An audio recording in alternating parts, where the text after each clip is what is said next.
যারা কোরআনের কথা যেই আলেম বলে তখন বলে এই তো হুজুর তুমি রাজনীতি শুরু করলে। অর্থাৎ কোরআনের কথা কি রাজনীতির কথা? কোরআন তো মানুষকে বিপদগামী থেকে সঠিক রাস্তা দেখায়। কোরআন আল্লাহ বলছে মা হুয়া শিফাউ ওয়া রাহমাতুল লিল মুমিনিন, কোরআন তোমাদের জন্য আমি আল্লাহ পাঠিয়েছি তোমাদের রোগের শিফা করে।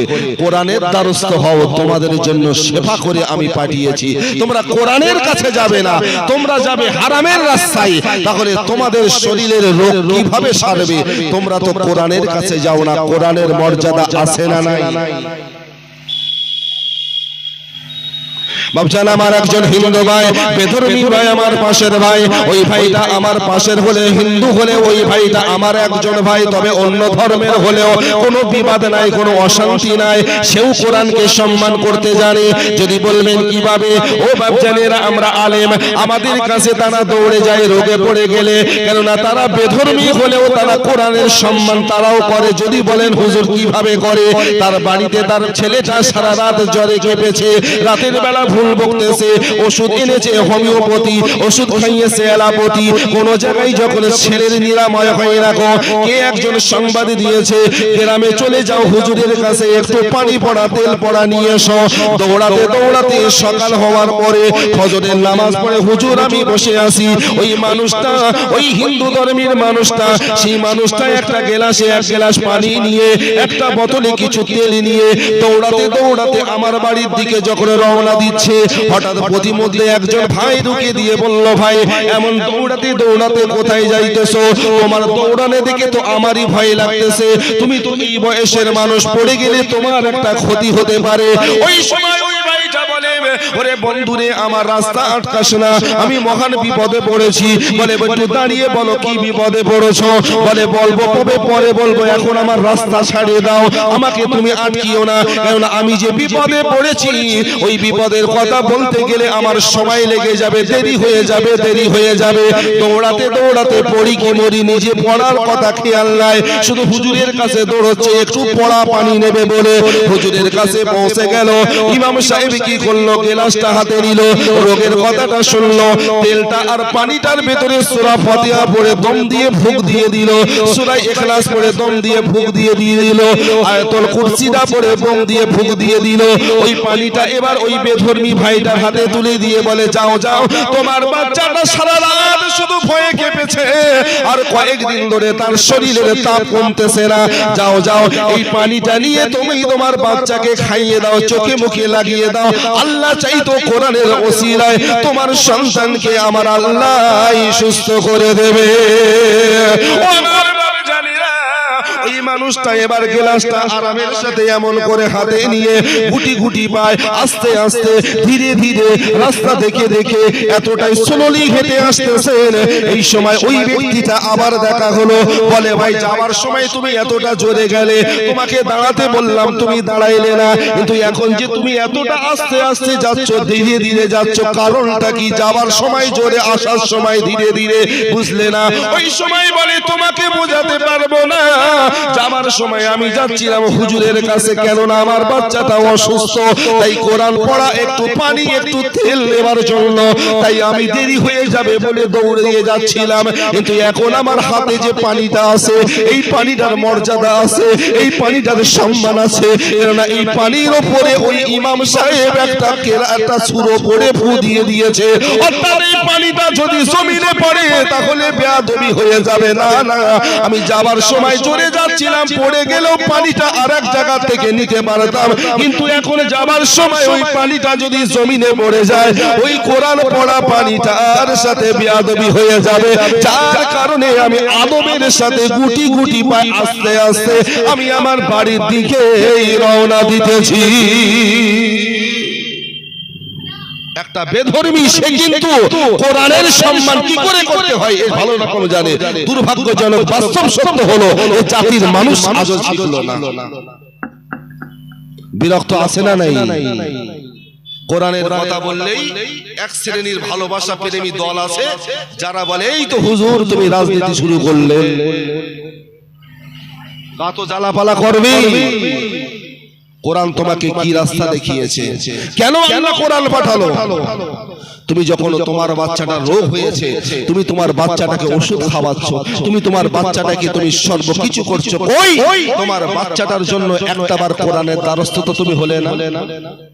কেন? আমার আল্লাহর তো ওয়াদা আছে, অনুনাজ্জিলু মিনাল কুরআন, আমি কোরআন পাঠিয়েছি, মা হুয়া শিফা। ওরে বান্দা, তোর যদি রোগ হয়, তোর রোগের শিফা, তোর রোগের ওষুধ হলো ওই কোরআন। যদি কোরআনের দ্বারস্থ হ, তোর কারোর কাছে যাওয়া লাগবে না, তোর কোরআনের ওসিলায় আল্লাহ তোর সন্তানকে সুস্থ করে দেবে। বলুন না সুবহানাল্লাহ। কিন্তু আমরা কোরআনের তো দ্বারস্থ হবা পড়ে থাক, কোরআনের ছায়া তলেই আসতে চাই না। ঠিক না বাবা? আমার নায়েব ভাই তো আমার সামনেই আছে, আপনাদেরই সুপরিচিত, আমাদের গ্রামের যোগ্য সন্তান ময়নালী ভাইজান রোগের সেবা স্বরূপ তাবিজ কালাম করে। আজকে ভাইকে দেখে জিজ্ঞাসা করুন, এই যে রোগের মানে তাবিজ কালাম করে, ম্যাক্সিমাম যতগুলোর ভেতরে মুসলিম থেকে অন্য ধর্মের মানুষ বেশি। বিশ্বাস করেন? কেন? তারা জানে হ্যাঁ আমরা জন্মগত দিক দিয়ে অন্য ধর্মের হলেও কোরআনকে আমরা জানি, কোরআন কি জিনিস। যার কারণে ইতিহাস সত্য এমন কোন দিন নাই যে আজকে বেধর্মীরা তারা বিশ্বনবীর আদর্শ জানবার পরে, কোরআনের কথা শোনার পরে তারা আস্তে আস্তে ইসলামটাকে কবুল করে নিয়ে তারা মনে মনে ঈমান আনছে। বলা যাবে সুবহানাল্লাহ। কেননা আল্লাহর একটাই ধর্ম, স্রষ্টার একটাই ধর্ম, যেটা হলো মনোনীত স্রষ্টার, মানুষের বানানো নয়। ইন্নাদ দীনা ইনদাল্লাহিল ইসলাম। আল্লাহ বলছে পৃথিবীর জমিনে যত ধর্ম আছে সব ধর্মের মাঝে একটাই ধর্ম আমি আল্লাহ তোমাদের জন্য বাজেট করেছি, যে ধর্মটার নাম হলো ইসলাম। আর পৃথিবীর জমিনে যত ধর্ম আছে এটা মানুষ দ্বারা গঠিত। অর্থাৎ যে ধর্ম সত্য, ধর্মের ভেতরে সত্যর বাণীটা মানুষের কাছে পৌঁছে দেবার দায়িত্ব আছে। কিন্তু কপাল পোড়া আমাদেরকে আজকে দেখেন খোলা পোতার মতন এত বড় একটা বৃহত্তম মার্কেট, অথচ সব এখানে অন্য ধর্মের মানুষ না থাকলেও মুসলিম ধর্মের মানুষ আছে, কিন্তু এদের কাছে যাচাই বাছাই ডিসটাইস্ট করার মতন একটা বিচার এদের ভেতরে মুফতি সাহেব বাস করছে। কথা ঠিক না? প্রত্যেকের ভেতরে একটা বড় মুফতি বাস করছে। সেই মুফতি সাহেবটা হলো কি? ওরে যাস না, বাড়ি ময়নালী, ওর নাম হলো জুলফিকার, ও টোকো মাওলানা। ওরে বাড়ি মথুরাপুর, ওর নাম আরিফ বিল্লাহ। ওরে তো ভালো রকম চিনি। আরে ভাই, আরিফ বিল্লাহকে দেখিস না, জুলফিকারকে দেখিস না, তার মুখ দিয়ে কি বার হচ্ছে ওটাই নে। বাদ বিচার করছো, তার মুখ দিয়ে কি বার হচ্ছে সেটাই নাও। তোমার ভেতরে কেন এই বাদ বিচারটা থাকবে? তুমি ইসলাম ধর্মে তোমার ভেতরে এই হিংসাটা কেন আসবে? আজকে জাতির মানুষের ভেতরে হিংসা মতভেদ তৈরি হবার কারণে এই জাতি আজকে ধ্বংস। আমি আসবো ব্যক্তি দেখে নয়, আমি আসবো কোরআনের সাথে, আমি আসবো হাদিস শুনতে। কথা ঠিক না বল? আমি যদি কিছু আমলও না করি, কোরআন শুনলে লাভ না লস? লাভ আছে। আমরা কোরআনের জন্য এসেছি, কোরআন শুনতে এসেছি। কোরআনের একটা আদব আছে, আছে না নাই? যে কোরআন শুনলে পরে বেয়াদবি ভাবে কোরআন শোনা যায় না। বাবজান আমার মা বোনেরা, আমার সোনার সাথে যুবকেরা, নওজওয়ানেরা, আজকে কোরআনের আইন যদি সমাজে থাকতো, এই সমাজে এত চুরি ডাকাতি জেনা ব্যভিচারী কিছুই হইতো না। কোরআন যদি সংসারিক জীবনে থাকতো, ওই সংসারে স্বামী স্ত্রীর ঝগড়া হতো না, বাপ বেটার মারামারি হতো না, ভাই ভাই খুনোখুনি হতো না। আমার আল্লাহ পাক কোরআন শরীফটা কেন পাঠিয়েছেন? ও মুসলমান, একটা বার যদি কোরআনকে নিয়ে যদি একটা বার গবেষণা করতে হবে, তাহলে সব সমস্যার সমাধান দিতে পারে আল কোরআন। কথা বলেন ঠিক কিনা? এটা আমরা স্লোগানে বলি, কিন্তু বাস্তব জীবনে এটাকে আমরা মেনে নিতে পারি না। শুধু স্লোগান দিতে হয় বলে দিই, সব সমস্যার সমাধান দিতে পারে আল কোরআন। এটা আমরা শুধু মুখ দিয়ে বলতে হয়, তাই তালের মুসলমান সেজে বসে আছি। তাল দিতে হয় তাই তাল দিই, কিন্তু নিজে একটা বারের জন্য সমস্যার সমাধানের জন্য কোরআনের দ্বারস্থ এ জাতি হতে পারলো না। ও আমার বাবা জানেরা, আজকে আজকে আমাদের বাড়ির দিকে তাকান, আমাদের বাড়িতে কোরআনের আইন নাই, আমাদের ঘরগুলোতে কোরআনের আইন চলে না গো। আমার বউটা সে কোরআন পড়তে পারে, আমি হয়তো কোরআন পড়তে পারি না, কিন্তু কেমন অভিভাবক কেমন গার্জেন আমরা সব জায়গায় মাতব্বারি ফলাতে পারি, বউকে উপরে আঙুল দেখাতে পারি, বউকে মাঝে মাঝে ধরে মারতে পারি, ছেলেকে আমরা আইনের সাথে রাখতে পারি, নাতিকে আমরা সর্বসময় আদর করতে পারি, ছেলের বউকে আমরা ভালোবাসতে পারি। কিন্তু বাবাজি আপনি গার্জেন বলে সব কিছু যখন আপনার এখতিয়ারে, আপনি কেমন গার্জেন জেনে রেখে দেবেন, আল্লাহর বিচারে কিন্তু আপনাকে আসামির কাঠগড়ায় উঠে দাঁড়াতে হবে।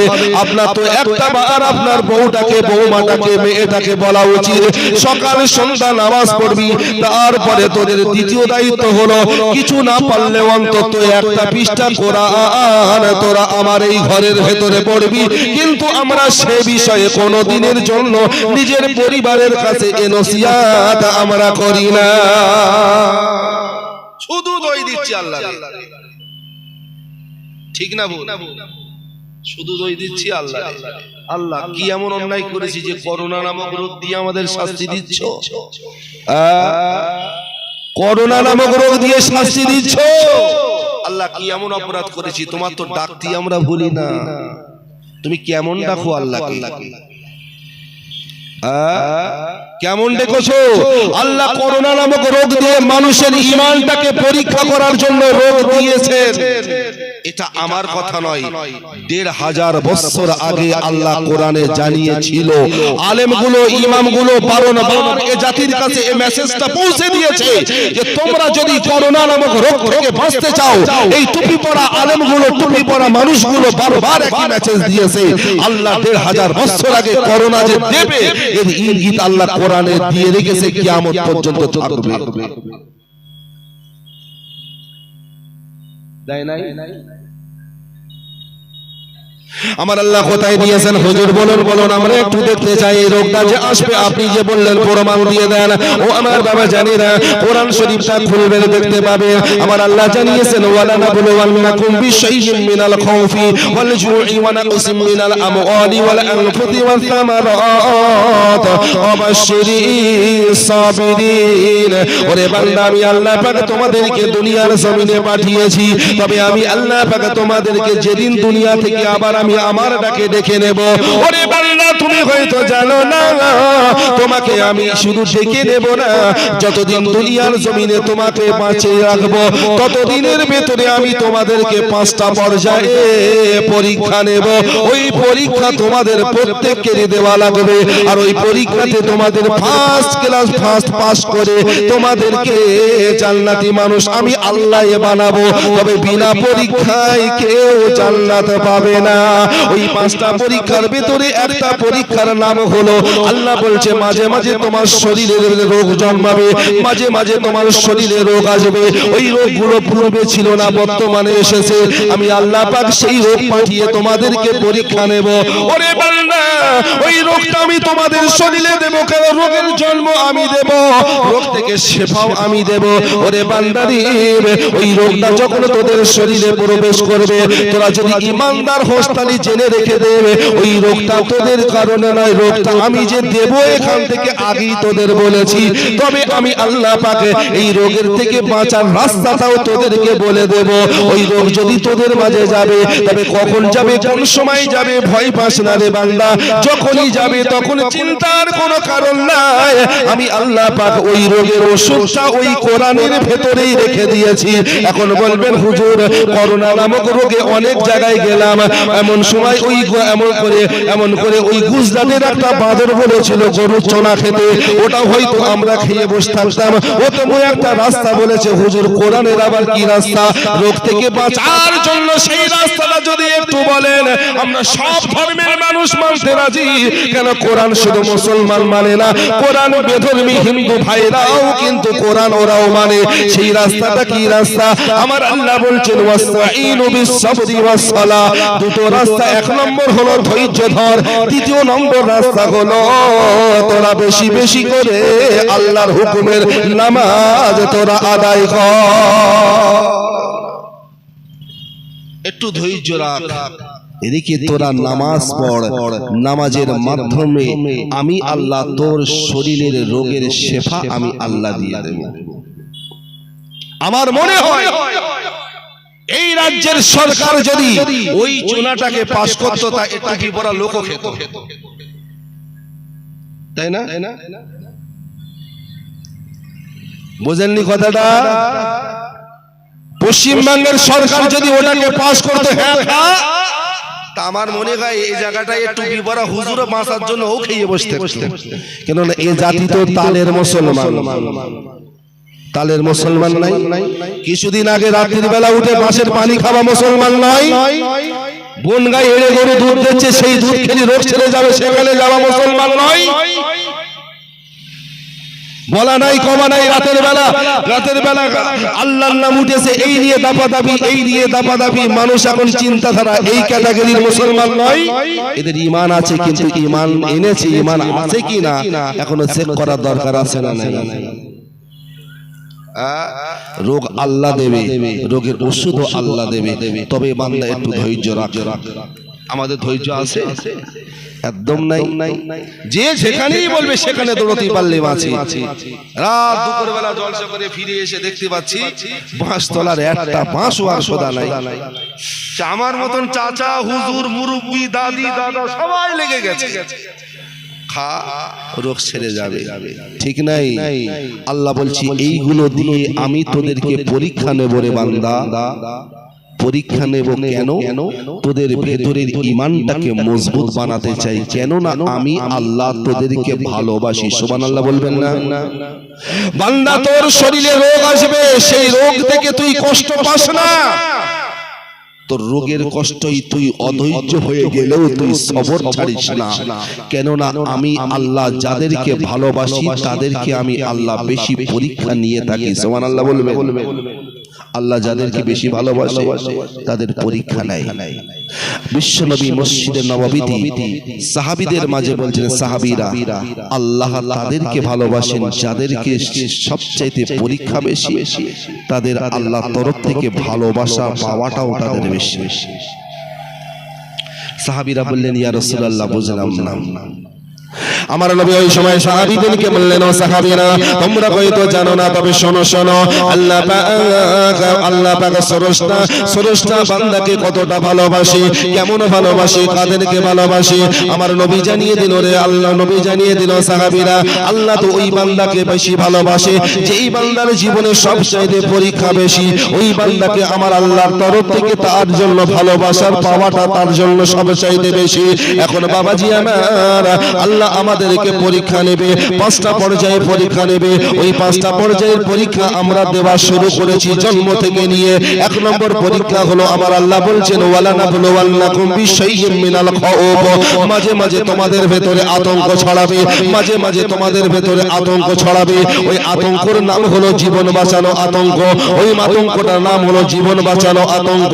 কিছুদিন আগে সেই আতঙ্ক ছড়িয়েছিল শুধু ভারতবর্ষ পশ্চিম বাংলা নয়, গোটা বিশ্ব জুড়ে আতঙ্ক ছড়িয়েছিল। এমন একটা রোগ এসেছে, রোগ থেকে বাঁচতে গেলে তোমাকে এই রাস্তা ধরতে হবে, কিন্তু সেই রাস্তা ধরে আমরা ঈমান হারিয়ে ফেলছিলাম। ও আমার বাবা জানেরা, কিন্তু ইমামগুলো আলেমগুলো আমাদের রাস্তা দেখিয়ে বারবার বলছিল, কি বলেছিল? বলেছিল একটাই কথা, ও আমার বাবা জানেরা, মার্কেটে উঠতে দেবে না প্রশাসনের আইন, রাস্তায় উঠতে দেবে না সরকার, পুলিশ দাঁড় করে রেখেছে। যদি রাস্তায় ওঠে তাহলে দুটো মানুষ এক জায়গায় হয়ে গেলে করোনা ছড়িয়ে পড়বে, যার কারণে অফিস বন্ধ, স্কুল বন্ধ, মাদ্রাসা বন্ধ, সব নষ্ট হয়ে গেল, ধ্বংস হয়ে গেল। রোগের ওষুধ আজও বার করতে পারলো না গোটা পৃথিবীর কোন মানুষ। আল্লাহ বলে, রে বান্দা, রোগ আমি দিয়েছি, রোগের ওষুধ আমার কাছে আছে, কিন্তু রোগের ওষুধটা তো তোদের কাছে আমি 1000 বছর আগে পাঠিয়েছিলাম, অত সেই ওষুধটা তোদের পছন্দ হলো না। আমার আল্লাহ পাক ওই রোগের নাম কি, রোগের জন্ম কোথায়, মানুষ গবেষণা করেছে, ডাক্তার মেডিকেল বোর্ড বসিয়ে, তারা গবেষণা করে মেডিকেল বোর্ড বসিয়ে তারা জানতে পেরেছে মানুষের নিঃশ্বাসের ভেতর দিয়ে করোনা নামক রোগের জন্ম। কিন্তু পরে গিয়ে তারা স্বীকার করেছে ভুলটাকে, না না না, এটা নয়, এটা নয়। ওরে বাবা জানি না, ওই রোগ আল্লাহ দেবে। আল্লাহ কোরআনে 1000 বছর আগে বলেছে, ও আমার বাবা জানি না। তাই তো ইমামগুলো বারবার মসজিদে গিয়ে বলতো, তোমরা যদি বাড়িতে আসো, অফিস নয়, মাদ্রাসা নয়, স্কুল নয়, সব জায়গায় বন্ধ। এমনকি যদি রোডের ওপরে যদি ভুল করে ওঠো, পুলিশ তোমাকে অ্যারেস্ট করবে। তাহলে বাড়িতে যখন নির্বিধিদায় তোমাকে থাকা লাগবে, তাহলে অন্তত পক্ষে তোমাদের প্রত্যেকের বাড়িটাকে, ঘরটাকে তোমরা একটু যে যার মতন মসজিদ বানাও। অথচ মুসলমান এই রোগের কবলে পড়ে মার্কেটে ওঠা বন্ধ হলেও, স্কুলে যাওয়া বন্ধ হলেও, মাদ্রাসায় বন্ধ হলেও, এমনি করে বাজার করা বন্ধ হলেও, এদের মধ্যে কিন্তু তাস খেলা বন্ধ হয়নি গো, এদের মধ্যে কিন্তু ক্যারাম বোর্ড খেলা বন্ধ হয়নি, এদের মধ্যে কিন্তু মাথায় মাথায় এক জায়গায় বসে গাঁট্টা মারাটা বন্ধ হয়নি। বরঞ্চ ওই রোগ আসার পরে মানুষ সচেতন হওয়া তো দূরে থাক, আরো মানুষ অন্যায় কাজটাই বেশি করেছে, রোগ কিভাবে ছড়াই সেই কাজটা বেশি করেছে। তবে বাস্তব সত্য কথা হলো, ইমানদার মুসলমান গর্ব করে বলতে পারি, এমন টুপিওয়ালা মানুষ খবরে নিউজে দেখতে পেলাম না বিনা জানাজায় করোনা নামক রোগে ওই আলেমটা মারা গিয়েছে। এর প্রমাণ আমি তো পাইনি, যদি আপনারা পেয়ে থাকেন বলুন, কেননা এরা তো জানে ওষুধ তো আল্লাহ দিয়েছেন, সবর কর, ধৈর্য ধর। আমি আল্লাহ পাক তোকে বেউজ্জতি করে দুনিয়া থেকে তুলবো না, আমি আল্লাহ যখন তোকে তুলবো ঈমান হালাতে, ঈমানদার অবস্থায়, সসম্মানে, ইজ্জতের সাথে আমি আল্লাহ তোকে দুনিয়ার জমিন থেকে তুলে নেব। ঠিক নাকি? কিন্তু এই কোরআনের এই কথাগুলো আমাদের পছন্দ হয়নি। আজকে কোরআন যদি সমাজে থাকতো, সমাজে এত চুরি ডাকাতি থাকে? কোনদিন থাকে না। আমার নবী শেষ সময়তে সাহাবীদের মাঝে যে হাদিসটা রেখে গিয়েছেন, সোনার অক্ষরে জলজল করে হাদিস গ্রন্থে এখনো জ্বলছে, কিয়ামত পর্যন্ত থাকবে উম্মতের জন্য রাসূলুল্লাহর একটা হাদিস। আমার রাসূল সাহাবীদেরকে ডেকে বললেন, ও সাহাবীরা, আমি রাসূলুল্লাহ, আমি দ্বীনের নবী মুহাম্মদ হয়তো তোমাদের মাঝে আর থাকবো না, আমি তোমাদের মাঝ থেকে বিদায় নেব। ও সাহাবীরা, আমি রাসূলুল্লাহ যখন তোমাদের কাছ থেকে বিদায় নেব, আমি মুহাম্মদুর রাসূলুল্লাহ, সাহাবীরা তোমাদের শেষবারের মতন বলে যাচ্ছি দরুদ আল্লাহুম্মা।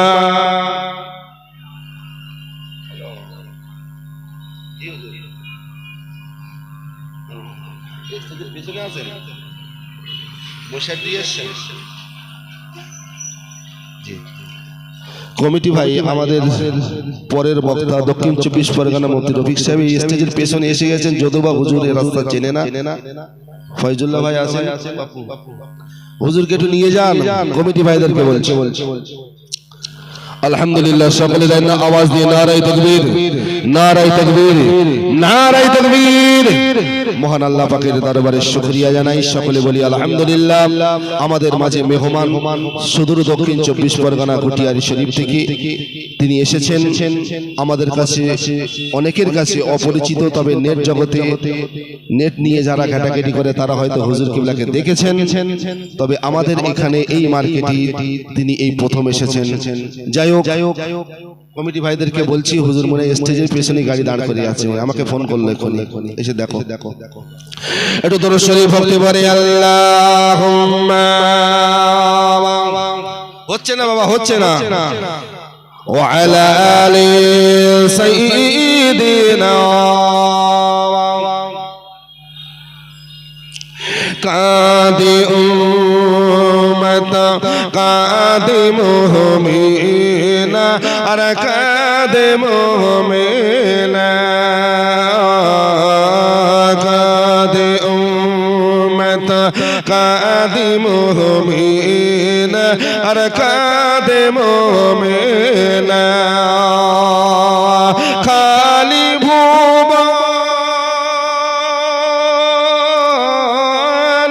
খালি ভুবন রইল পড়ে আর নবী এলো না, কাঁদে উম্মত কাঁদে মুমিন আর কাঁদে মুমিনা। প্রাণ ভরে দরুদ আল্লাহুম্মা।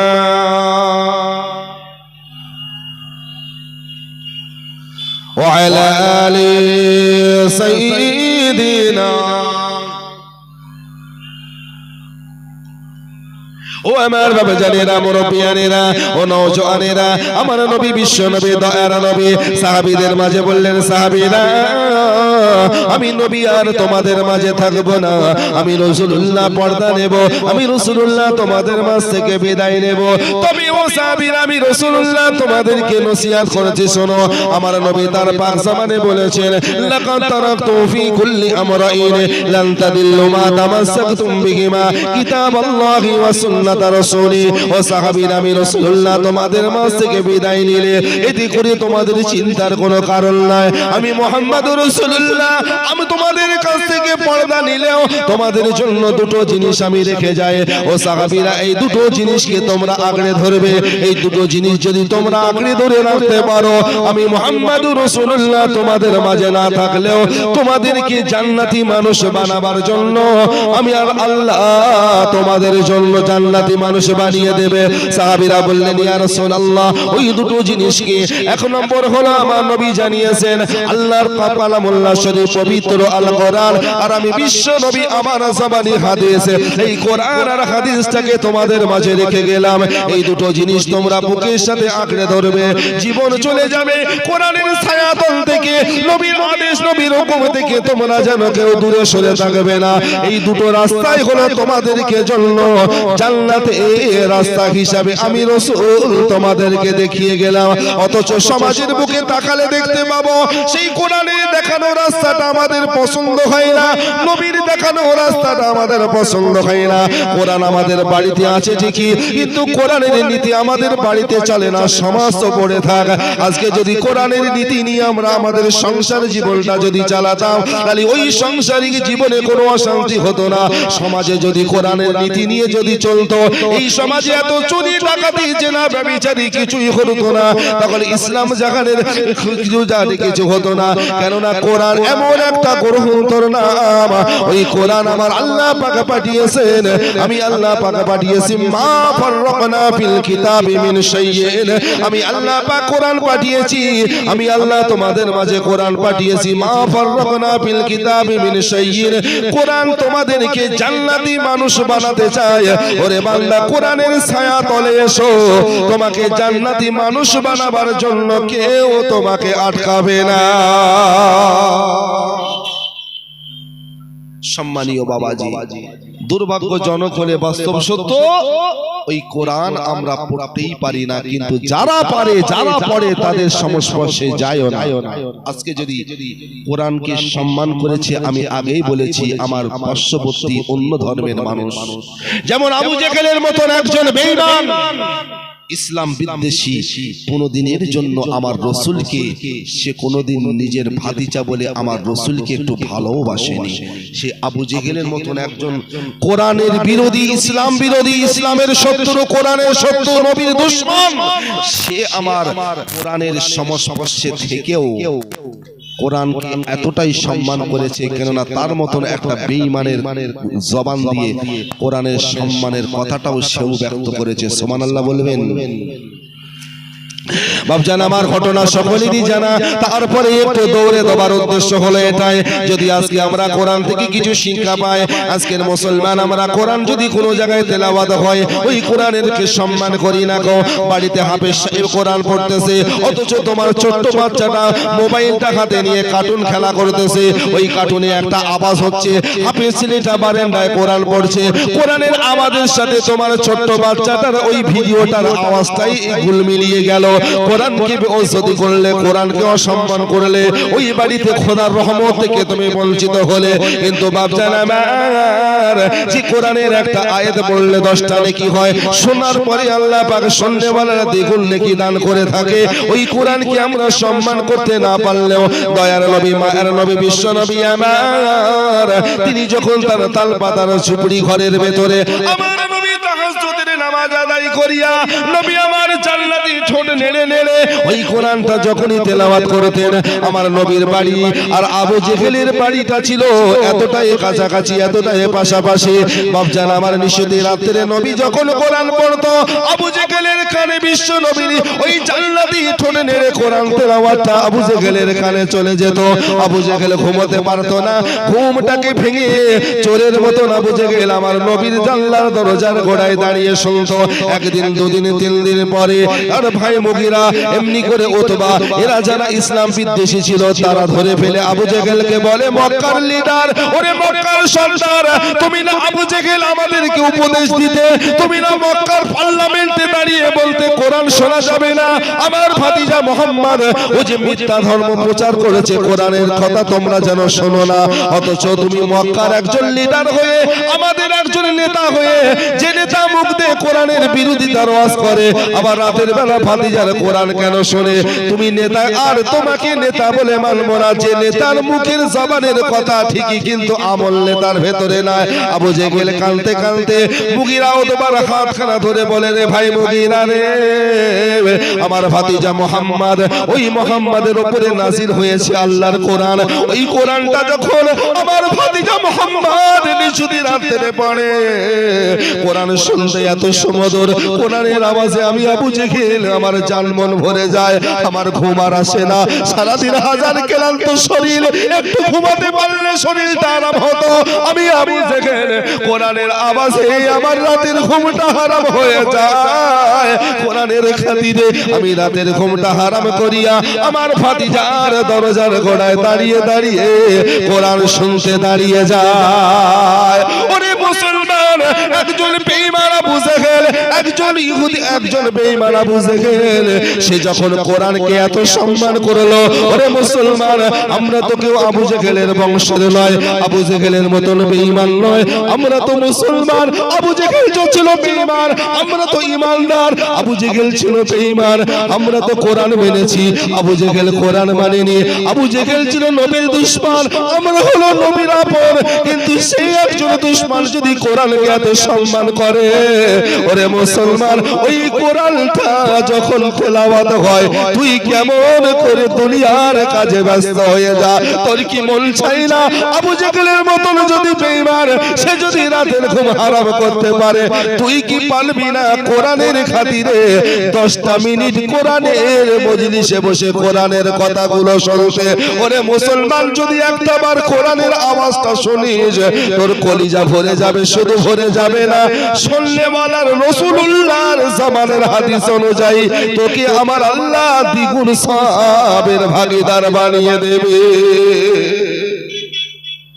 অথচ সকালবেলা বুড়ো চাচা ফজরের নামাজ নাই, দিব্য ঘুমোচ্ছে, বউটা নামাজ পড়লো ফজরে।